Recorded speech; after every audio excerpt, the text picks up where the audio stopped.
केवल नॉमिनेशन से ही ये एहसास होता है कि डेफिनेटली जो आपकी चॉइसेस है फिल्म्स की वो करेक्ट हैं। कभी कभी ऐसा लगता है जब फिल्में करता हूँ मैं, तो मैंने पता नहीं यार बॉक्स ऑफिस पे इसका क्या होगा क्या नहीं होगा, क्योंकि वो ज़्यादा देखा जाता है। बट जब इस तरह के अवार्ड में आपकी फिल्म नॉमिनेशन आप नॉमिनेट होते हैं तो डेफिनेटली लगता है कि आपकी चॉइस बहुत करेक्ट है और आप सही जा रहे हैं। एक्चुअली क्या है कि एमी है या ऑस्कर है, इस तरह के जो अवार्ड या कान फिल्म फेस्टिवल, इन्होंने क्रेडिबिलिटी बनाई है अपनी, सालों साल से बनाई है।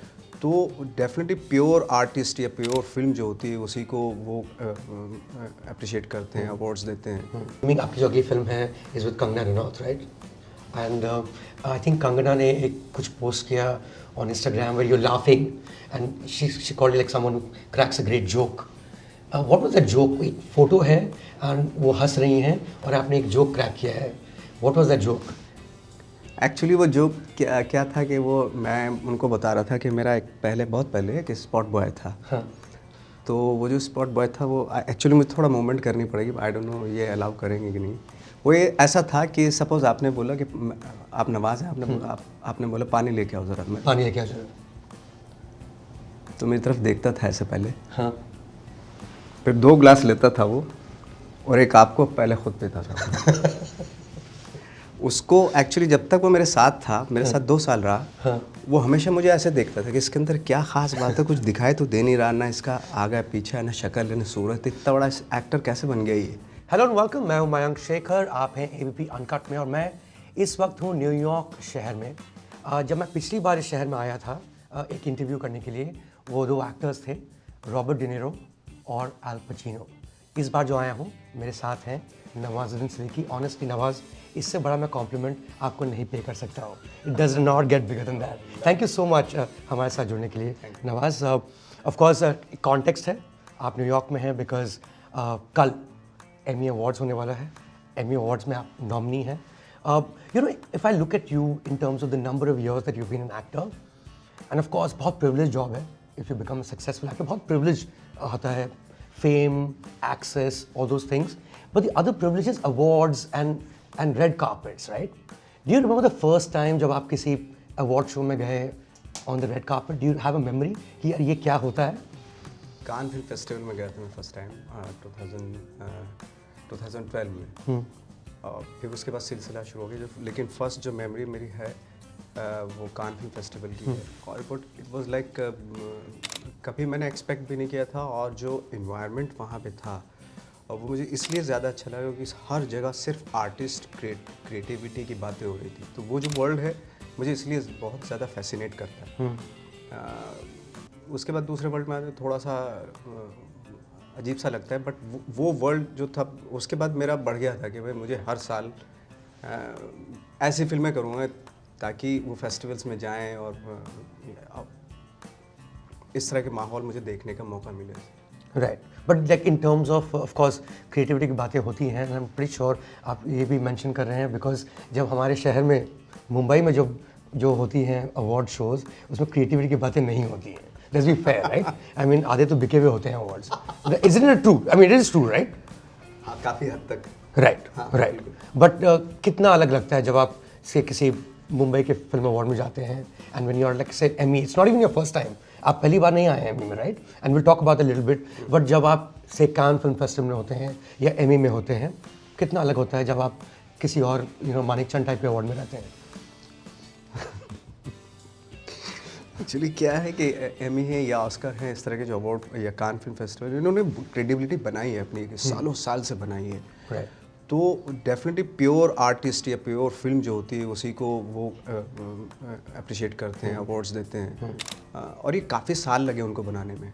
बट हमारे भी काफ़ी साल थे, बट बीच बीच में काफ़ी चीज़ें सुनने में आती हैं, जैसे न्यूज़ में मैं भी सुनता हूँ कि भाई ये बिके हुए हैं, ये है, ये वो है, इस तरह की बातें। तो उससे क्या होता है ना कि हम लोग टेकन फॉर ग्रांटेड लेने लगते हैं उस चीज़ को।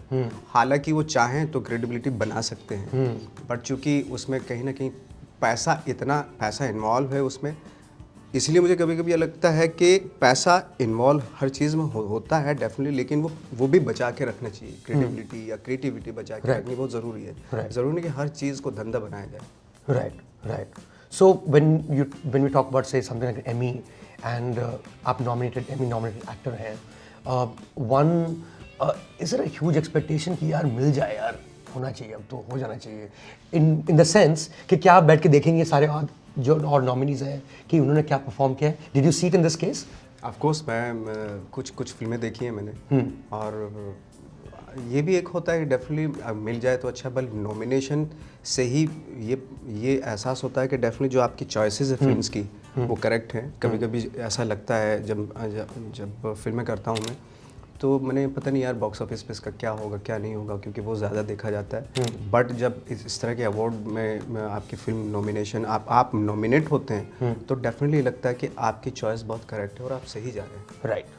राइट। इनफैक्ट मैक माफिया भी एमी में नॉमिनेट हुई थी, आप तब गए थे, तब राइट? मैं trophy, so it's not your first time आपने ट्रॉफी होल्ड किया है, right? What does that feel like? एक अजीब सा, ऑफ कोर्स एक फील तो बहुत अच्छा होता है, और कहीं ना कहीं वही अगेन वो लगता है कि जिन लोगों के साथ आप काम कर रहे हैं या जो आपकी चॉइसेस है वो वर्ल्ड उसको रिकग्नाइज कर रहा है, राइट, मोटिवेशन देता है आगे आपको उसी तरह का काम करने का, मोटिवेट करता है। राइट। बट क्या आप सोचेंगे लाइक फॉर इंस्टेंस हम लोग ने प्लान बनाया कि हम साथ will hang out in New York शाम को, बट जब आप हैंग आउट कर रहे होंगे हमारे साथ, विल यू थिंक अबाउट कि यार कल मिल जाए तो?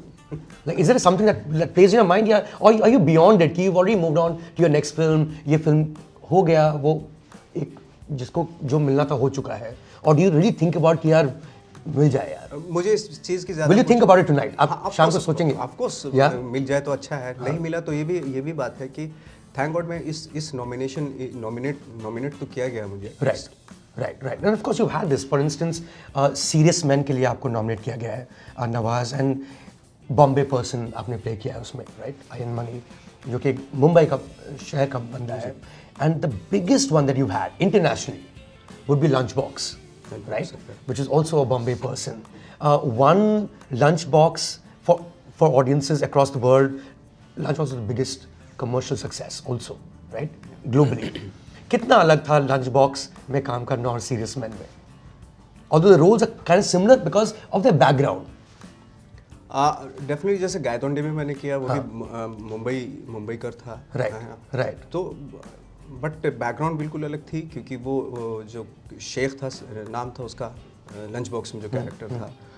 अब सिर्फ बॉम्बे में ही अगर रहें तो उसमें बहुत सारी अलग अलग डिफरेंट कल्चर और अलग अलग कम्युनिटी के लोग हैं, बहुत ही अलग थॉट है, लेकिन कहीं ना कहीं एक सिमिलैरिटी भी है सब कैरेक्टर्स में, सब लोगों में एक सिमिलैरिटी है कि बॉम्बे को जो भी रहता है बहुत प्यार करता है। ये खास बात तीनों कैरेक्टर में थी मेरी, चाहे लंच बॉक्स का हो, चाहे फिर वो सीरियस मैन है, चाहे गायतोंडे हो, तो एक ही खास बात रहती है कि बॉम्बे को सब प्यार करते हैं। राइट। बट अगर ब्रीफ के हिसाब से देखें कि when you were playing a role like Ayyan Mani, और जब आप लंच बॉक्स प्ले कर रहे थे, तो व्हाट इज दैट ब्रीफ जो आपको याद आता है? Because they also were two different kinds of directors ना, मतलब रितेश बत्रा जो है वो सुधीर मिश्रा से काफ़ी अलग है इन एवरी सेंस। सो क्या ब्रीफ आपको याद आता है जब आपने लंच बॉक्स किया जो इससे थोड़ा डिफरेंट था? अब ब्रीफ मुझे सिर्फ ये कि बहुत ही लाइट कैरेक्टर है, और जैसे एक आम आदमी होता है मुंबई का, कोई ख़ास नहीं है, एक आम आदमी है कि अगर आपके सामने गुजर जाए आप उस पर ध्यान भी नहीं देंगे एक ऐसा कैरेक्टर है, लेकिन बहुत ही पॉजिटिव कैरेक्टर है। इस तरह के छोटा सा ब्रीफ दिया था, लेकिन वो जो कैरेक्टर था ऑन द स्पॉट धीरे धीरे इम्प्रोवाइज़ करते करते तैयार हुआ वो, और रितेश बत्रा इस चीज़ में काफ़ी छूट देते हैं। इसमें जो सीरियस मैन में जो था, सीरियस मैन में चूँकि ऑलरेडी सारा कुछ लिखा हुआ था, तो उसके बियॉन्ड हम जा नहीं सकते थे, और मैंने पूरा सुधीर मिश्रा को सरेंडर कर रखा था कि जैसे वो चाहेंगे वैसा ही करूँगा, उतना ही करूँगा, उससे ज़्यादा नहीं, क्योंकि वो डिमांड नहीं कर रहा था वो कैरेक्टर आगे कुछ इम्प्रोवाइज़ करने का। Right. So in that sense director का ज़्यादा रोल सीरियस मैन में रहा होगा जाकि लंच बॉक्स में? हाँ, लाइक जैसे फोटोग्राफ मैंने किया था, उसमें काफ़ी गुंजाइश थी इम्प्रोवाइज़ करने की, आप छोटा मोटा इम्प्रोवाइज़ कर सकते हैं, बहुत हैवी इम्प्रोवाइजेशन नहीं कर सकते। राइट। सो एक दायरा था जिसके अंदर आपको काम करना पड़ा, right? In that sense is it because ये दायरा फिल्म में ज़्यादा स्ट्रॉन्ग हो जाता है, एंड अगर आप सीरीज कर रहे होते हैं दायरा थोड़ा फैल जाता है, या more time to evolve into a character? And here I am talking about Sacred Games versus Serious Men. I think मेरे लिए मोमेंट बहुत इंपॉर्टेंट होती है, जब भी मैं, अगर फॉर एग्जांपल आज मेरा शूट है और आज ये सीन्स हैं, तो उन सीन्स में जो उस वक्त टाइम होता है, जो मोमेंट होती है आपका, क्योंकि मालूम है स्पाइन तो मालूम है आपको, मोटा मोटा मालूम है इस कैरेक्टर की स्पाइन क्या है, बट फिर उसके बाद मोमेंट प्ले करनी पड़ती है, वो चाहे सीरीज हो चाहे फिल्म हो, एक्टर तो सेम है, टास्क उसको सेम दिया है, उसकी वांट्स सेम है, डिफरेंट वांट्स है, जो भी डायरेक्टर चाह रहा है वो है, तो इतना ज़्यादा मुझे फ़र्क नहीं पड़ता कि भाई ये सीरीज़ है या ये फिल्म है, क्योंकि फिल्म भी दो ढाई महीने में ख़त्म होती है, और उसी तरीके से सीरीज़ का एक एपिसोड भी काफ़ी टाइम लेता है, फिल्म की तरह ही शूट कर रहे हैं।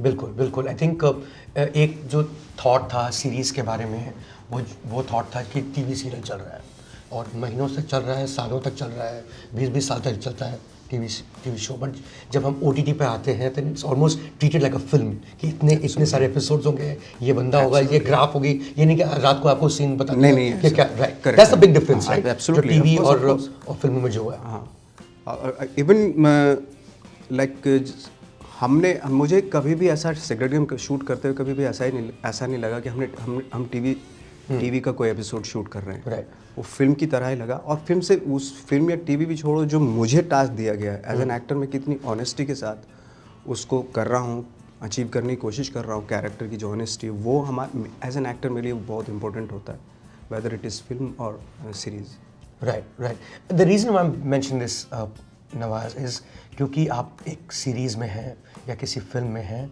But technically speaking, of course ये सीरियस मैन जो है एक नेटफ्लिक्स की फिल्म है, technically speaking you are the big one of Netflix, in the sense कि सेक्रेट गेम्स हो, उसके बाद रात अकेली आई, उसमें भी आप लीड थे, उसके बाद सीरियस मैन आई, if there is a face in that sense that would be Nawaz to a huge extent, and the reason I mentioned that is because मैंने आपका हाल में एक इंटरव्यू पढ़ा जहाँ पे आपने बजा दी OTT प्लेटफॉर्म्स की, आपने कहा कि ये बकवास करते हैं ये लोग, ये मतलब ये इट्स बिकम अ धंधा, it's becoming devalued. What did you really mean by that? See, मेरा को OTT को लेके नहीं था, लाइक फॉर एग्जांपल जिस तरह से नेटफ्लिक्स ने हम लोगों को, या जो टैलेंटेड एक्टर्स हैं जो अपने जो इंटरनेशनल लेवल पे हम लोगों को शोकेस किया है, आई थिंक अगर नेटफ्लिक्स ना होता तो शायद मैं आज यहाँ ना बैठा होता। राइट, मैं उसकी बात है, मैं कह रहा हूँ जो प्रोडक्शन हाउसेज हैं उनकी बात कर रहा था, वो कुछ जो है उनकी बात कर रहा, बाकी सारे नहीं, क्योंकि हर आदमी डेफिनेटली अच्छा करना चाहता है, अच्छा बना रहे हैं वो, but as far as Netflix concern, ये जो बड़े OTT प्लेटफॉर्म है वो तो खैर बहुत ही केयरफुली, हाँ ऑफ कोर्स, क्योंकि चाहे वो सेक्रेट गेम हो, रात अकेली हो, सीरियस मैन हो, हैं, इसके अलावा जो और भी मेरी फिल्में हैं, तो बाकायदा बहुत सीरियसली उन्होंने चुनाव किया, और हमारे एक इंडिया के टैलेंट को वर्ल्ड वाइड रिकॉग्निशन दिया। राइट, वो आपको दिखता है Nawaz when you walking on the streets of New York कि यार वो गाय डोंडे ही दिख रहा है मुझे, वॉक कर रहा है वहाँ आगे जाके? हाँ, पिछली बार जब मैं शूट करने आया था तो नीचे आता था मैं अपने होटल से, तो तब एहसास होता था। हाँ या And this is like लोगों ने देखा, काफी। हाँ, ये मैं NRI ऑडियंस की बात नहीं कर रहा हूँ, रेगुलर ऑडियंस जो सड़क पे न्यूयॉर्क शहर में चल रहे होंगे, right, that's a huge thing. Kenya में हम लोग शूट कर रहे थे सेकंड सीजन का, तो एक ने तो अपना पूरा का पूरा जो बैंगलोर है ना वो फ्री में दे दिया था, बिकॉज उसने फर्स्ट सीजन सेकंड गेम का देखा हुआ था, तो टोंडे को दे दिया उसने। कभी कभी आपको लगा कि मैं ही भगवान हूँ। But you know the reason आपने जो कहा इज़ प्योरली बिकॉज एक तरह से एक प्रोलिफरेशन हो चुका है, एक बूम माना जा रहा है, और हर बंदा अभी कोई सीरीज़ बना रहा है, हर बंदा कुछ सीरीज़ लिख रहा है, हर बंदा कोई फिल्म बना रहा है, तो बिकॉज इतने सारे OTT प्लेटफॉर्म्स हैं, सबको सॉफ्टवेयर की ज़रूरत है। Is that what's happening in Bombay? एक तरह से बहुत सारे लोग तो बना तो रहे हैं, लेकिन जो ख़ास होता है, कुछ ख़ास बात होती है, डेफिनेटली वो सबसे अलग ही अपनी पहचान बनाता है वो सीरीज़, और डेफिनेटली नेटफ्लिक्स के पास ऐसे बहुत सारे ऐसे सीरीज़ हैं जो अपनी एक ख़ास पहचान लिए हुए हैं। राइट। सो आपका जो ये जो कहना था, and headline I remember was कि मैं अब OTT में काम नहीं करूँगा। नहीं, मैंने बोला था सीरीज़ में अभी फ़िलहाल नहीं, क्योंकि मैं एक साल तो वैसे ही बिजी हूँ फिल्मों में। हाँ, सो आर दीज बॉलीवुड फिल्म्स या is it a mix of things? एक साल सारी बॉलीवुड की फिल्म है। हाँ? एक आध बाहर की हुई है, वो तो बाद में मैं बताएंगे, अभी तो बात चल रही है। Right. So is that something, एक नया एवेन्यू खुला है for actors like you Nawaz, कि इंटरनेशनली कोई अगर फिल्म मेकर ढूंढ रहा हो एक पर्टिकुलर फेस, तो आपको ऑडिशन करने की जरूरत नहीं है बिकॉज आपको देख चुके हैं वो। देख चुके हैं। Is that happening? Of course. बिल्कुल। सेकेंड गेम से तो बहुत बहुत बार हुआ, कुछ चीज़ें वर्कआउट नहीं हुई बिकॉज ऑफ पैंडेमिक। 2 साल बीच में हो गए थे, तो कुछ फिल्में ऐसी आ रही थी कि वो अब, but otherwise because of these works तो वो एक पहचान तो मतलब एक काम तो बन ही रहा है। ऐसा कोई मोमेंट हुआ हो which is like international film maker जो आप जिनको आप पसंद करते हो, someone got in touch with you, has that happened, like that particular global moment? Scorsese ने फ़ोन किया है कि नहीं अभी तक आपको? हाँ, जस्ट पूछ रहा हूँ इन केस। ऐसा तो कुछ नहीं हुआ अभी, बट हाँ बहुत सारे लोगों ने देखा ये एक अच्छी बीच बीच में लाइक वो उनका एक मैसेज आया था जो पाउलो कोएल्हो का, जो बहुत बड़े राइटर हैं। जी बिल्कुल। उनका एक फ़ोन आया था, मैसेज भी किया था उन्होंने देखा था सेकेंड गेम, तो अल्केमिस्ट जिन्होंने लिखा है। Yes. तो मुझे तो बड़ा खुशी हुई थी कि इस तरह के लोग भी देख रहे हैं सीरीज़ को। राइट। जाते जाते आखिरी सवाल, it has to be a funny question, I am thinking what it can be. I am just assuming आपकी जो अगली फिल्म है is with Kangana Ranaut, right? And I think Kangana ने एक कुछ पोस्ट किया on Instagram where you are laughing and she called like someone who cracks a great joke. What was that joke? एक photo है एंड वो हंस रही हैं और आपने एक जोक क्रैक किया है। What was that joke? Actually वो जोक क्या था कि वो मैं उनको बता रहा था कि मेरा बहुत पहले एक स्पॉट बॉय था। हाँ। तो वो जो स्पॉट बॉय था वो एक्चुअली मुझे थोड़ा मूवमेंट करनी पड़ेगी, आई डोंट नो ये अलाउ करेंगे कि नहीं। वो ये ऐसा था कि सपोज़ आपने बोला कि आप नवाज़ हैं, आपने बोला पानी लेके आओ ज़रा, मैं पानी लेके आ जाओ। तो मेरी तरफ देखता था ऐसे पहले, हाँ। फिर 2 ग्लास लेता था वो और एक आपको पहले खुद पीता था। उसको एक्चुअली जब तक वो मेरे साथ था, मेरे साथ 2 साल रहा, हाँ। वो हमेशा मुझे ऐसे देखता था कि इसके अंदर क्या ख़ास बात है, कुछ दिखाई तो दे नहीं रहा, ना इसका आगे पीछे है, ना शक्ल है, ना सूरत, इतना बड़ा एक्टर कैसे बन गया ये। तो 2 साल तक मुझे घूर घूर के देखता था वो, तो मैं पूछता था क्या देख रहा है यार, ये क्या है? अरे नहीं कुछ नहीं। कोई ख़ास रिएक्शन भी नहीं आता था, उसको बस सिर्फ देखता रहता था कि क्यों बन गया ये स्टार, क्या है इसमें जो मेरे में नहीं है। तो ये था वो जो। But you know, in that sense, I think जो आपको देख रहा होगा स्क्रीन पर, that's when they know why you're a star. Thank you so much. Thank you, Mike. Nikki, for joining us. Thank you. Thank you.